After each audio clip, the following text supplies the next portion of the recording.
लेकिन बंगाल की राजनीति इन्हीं दो मुद्दों के ऊपर टिकी हुई नजर आ रही है। तीसरा मुद्दा हिंदुत्व का है।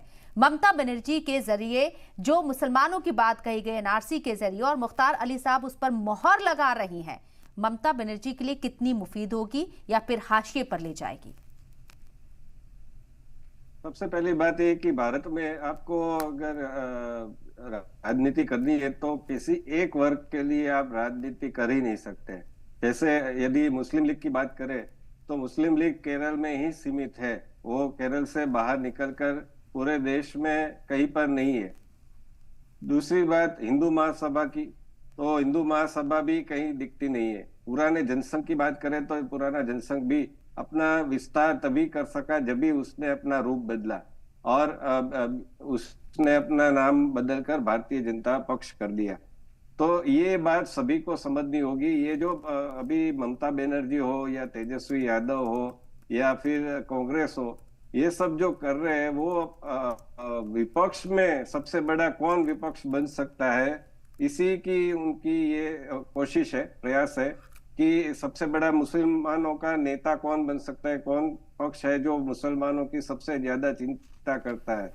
तो ये एक बात है। दूसरी बात ये है कि सत्ता में आते ही उनका जो रुख है वो बदल जाता है। जैसे कि कांग्रेस थी, राजीव गांधी थे तो एनआरसी की बात करते थे आसाम के लिए, किंतु कांग्रेस विपक्ष में आ गई तो उन्होंने ये बात करना छोड़ दिया। अभी भाजपा की बात कर लेते हैं तो भाजपा ने भी सीए को 2019 में जरूर लाया, लेकिन उसके नियम नोटिफिकेशन 2024 के चुनाव से इन वक्त पहले उन्होंने जारी किया।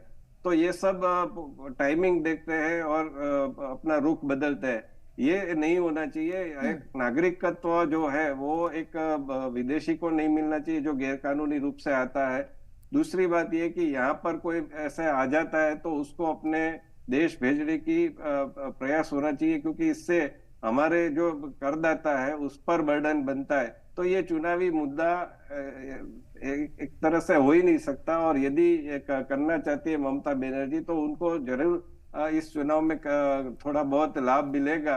और पश्चिम बंगाल में शायद पहले नंबर पर उनका दल जो आता है लोकसभा में, पिछली बार भी आया था, तो हो सकता है कि मुसलमानों को मत मिलने के कारण जो भी बांग्लादेश आए या फिर रोहिंग्या मुसलमान आए जो म्यांमार से, तो उसका उनको लाभ हो सकता है। लेकिन अंततः नुकसान अपने देश का होगा, नुकसान अपने बंगाल का होगा। नहीं तो देश को बचाने के लिए एनआरसी को लेकर इस बार बीजेपी भी तो कोई ठोस प्लान नहीं लेकर आई है। इस मुद्दे को शामिल ही नहीं किया गया अगले 5 साल के प्लान के लिए, जो कि 2019 का सबसे अहम मुद्दा था, जिस पर जोर शोर से आपने देखा होगा आंदोलन भी हुए और कई जगह दंगे भी हो गए थे।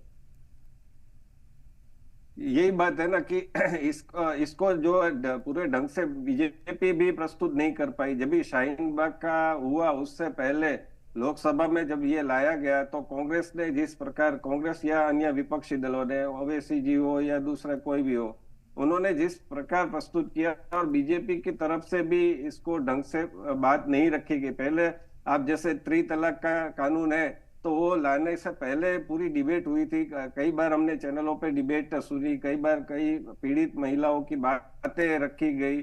तो ये पूरा वातावरण बनाकर और ऐसे आप कानून ला दोगे, ये लोकतंत्र में अच्छी बात नहीं है। आपको पहले एक वातावरण बनाना पड़ेगा। सर्वपक्षीय जो भी अन्य पक्ष के लोग हैं या फिर अन्य वर्ग के लोग हैं जो इस चीज को लगता है कि इससे हम पीड़ित होने वाले, ये हमारे विरुद्ध है, तो उनको विश्वास में लेना पड़ेगा। कृषि कानून में भी वही हुआ कि कानून अच्छे थे। कांग्रेस ने भी 2019 के जो मैनिफेस्टो था उसमें उसकी बात कही थी, किंतु प्रेजेंटेशन गलत हो गया तो उसके विरुद्ध एक वातावरण बन गया और किसानों ने आंदोलन कर दिया। तो इसके कारण जो एक 1991 में जैसे आर्थिक सुधार हुए थे, इस प्रकार जो सुधार आने की एक अपेक्षा थी कि कृषि कानून के कारण हो सकता है कि आएगा, तो वो नहीं आ सका। तो ये बीजेपी की तरफ से भी एक चूक रह गई कि अपने वातावरण बनाना चाहिए। और इस बार उन्होंने लगता है कि इस जो नैरेटिव बन गया कि एनआरसी आने से मुसलमानों के लिए उनको देश बाहर किया जाएगा,